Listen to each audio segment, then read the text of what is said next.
If you're on the age pension, you need to hear this because the tax you pay this year could be wildly different from the person sitting right next to you. Some pensioners will pay absolutely nothing to the tax office, while others will be hit with bills running into the thousands. And the strange part? Both might be receiving the exact same pension payment. So what's going on here, and which category do you fall into?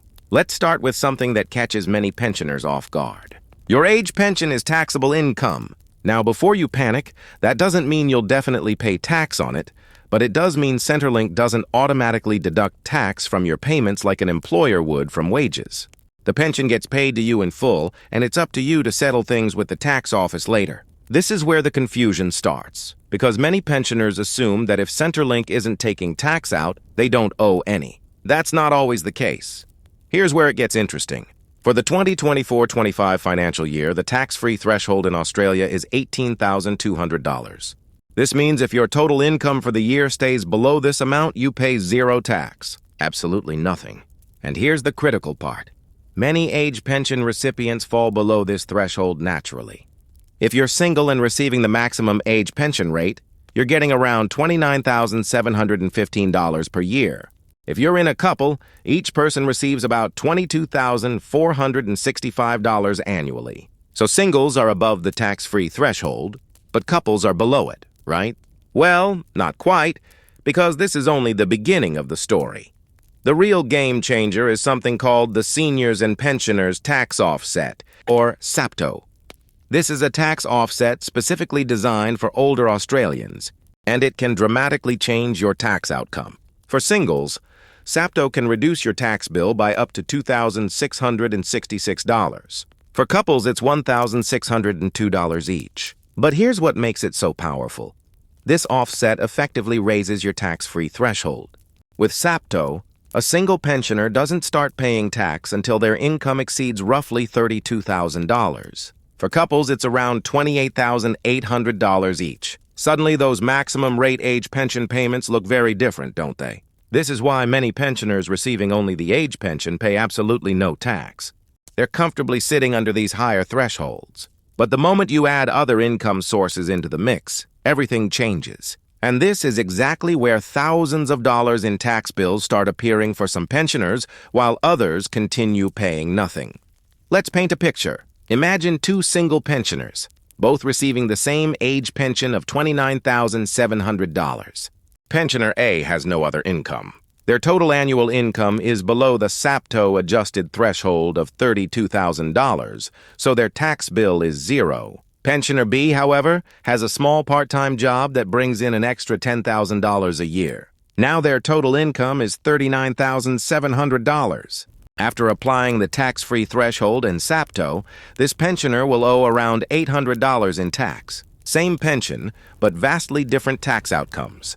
But wait, it gets even more complicated when we talk about investment income. Dividends from shares, interest from savings accounts, rental income from investment properties, distributions from managed funds, all of these count as taxable income. And here's something that trips people up constantly. Even though your pension might be reduced because you have these assets or income sources, you still need to declare all of it to the tax office. Centrelink and the ATO don't operate on the same rules. You might be under the income test limit for Centrelink and receiving a part pension, but the ATO looks at your total income differently. Consider a couple who own an investment property that generates $18,000 in rental income per year. They each receive a part age pension of about $12,000 annually because their assets and income reduce their entitlement. Combined, each person has around $21,000 in total income. For this couple, they're still under the threshold and won't pay tax. But take another couple with a larger share portfolio generating $30,000 in dividends and franking credits combined, plus part pensions of $8,000 each. Each person now has around $23,000 in taxable income. They'll be paying tax, potentially over $1,000 each.